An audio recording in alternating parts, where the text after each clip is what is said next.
mataanihii kala lumay barnaamijkeenan mataanaha kala lumay wuxuu diiradda saari doonaa shakhsiyaadka isku midabka iyo isku manfaca u eg ee dhammaantood la oran karo waa dad walaalaa oo kala lumay sida fariidnimada iyo doqonnimada firfircoonnimada iyo shaqo karagnimada iyo dhinaca kastoo ay ahaataba barnaamijkeenan maanta waxaynu ku eegi doonaa Saacad Cali Shire wasiirka maaliyadda Soomaaliland iyo wasiirka dhalinyarada iyo ciyaaraha Soomaaliland Boos Mire haddaynu ku bilowno Boos Mire waa wasiirka dhalinyarada iyo ciyaaraha Soomaaliland muddooyinkii ugu dambeeyay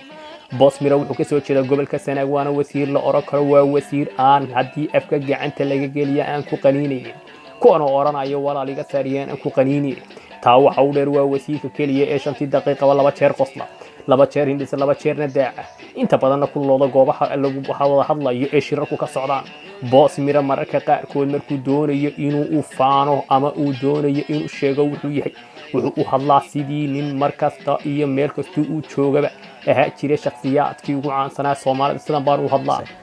فكرة هلاك بعد كان ستوصل لنا عيارها Soomaaliland iyo Soomaaliland oo soo shaqeynay laakiin Boos Mire fagaaraya shay joogaan nimanka u soo banbaxay dhinaca siyaasadda ee asxaabta mucaaradkii markay dhaliila ku soo jeediyeen madaxweyne Biixi wuu ka dhaliila dhiiguna wuu ku caasidan baan u hadlaa mararka qaarkood halkan waxa ka hadlay gudoomiye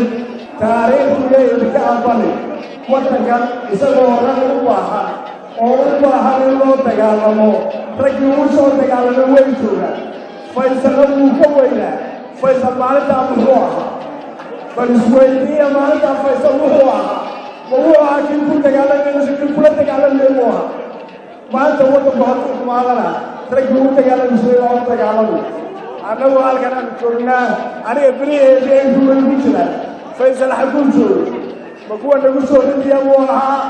mise kuwii annaga nala socday wuu ahaa sidaasaa waxaysa mujaahid muusadi cabdi fardiisana ma gaari karo ummaddiiduna waxa doorateen muusadi ayuu u leeyahay inuu boosida u hadlo sababtoo ah waxa weeye Muuse Biixi ninkii geedka hoostiisa ka soo kaxiyay bakhaarkana ka soo kaxiyay doonayeen magaca maamuuska u yeelay laakiin waxaanu leenahay stage madaxweynaha dhalishay laga sheego waajib weeye taasaana xaq u dhigaya dhinaca Saacad Cali Shire wasiirka maaliyadda Soomaaliland waa shakhsi aad u afkaaban laakiin siyaasadda aan wax dan iyo muraado toona kala hayn hadalka aan saxaafadda deeqsiin la sheegay inaanu beeri kara goyn karin inta badan lagu xantay inuu yahay shakhsi aad u maskiin ah oo haddii afka gacanta kiisa aan ku qaniinayn hadalkiisa kaliya uu noqonayo igala bax walaaliyaan ku qaniin waa waxay u soo qaadaneen Boos Mire walaalayihiin haddaynu Boos soo aragnay siduu yahay iyo siduu u dhaliyo dhiig ugu kaco waqtiyaadka la soo hadal qaaday madaxweyne Biixi iyo xukuumadda madaxweyne Biixi tolo mujaahidkan kalena siduu u hadlaa Saacad insaas oo kala maaha laakiin hankiisa siyaasadeed ayaa aad u gaaban isagoo hankiisa siyaasad ku sheegay inaan wasiirada dhaafi karin taas way kula muuqato inay tahay mid isaga la soo cadibay xilkana lagu qasbaayo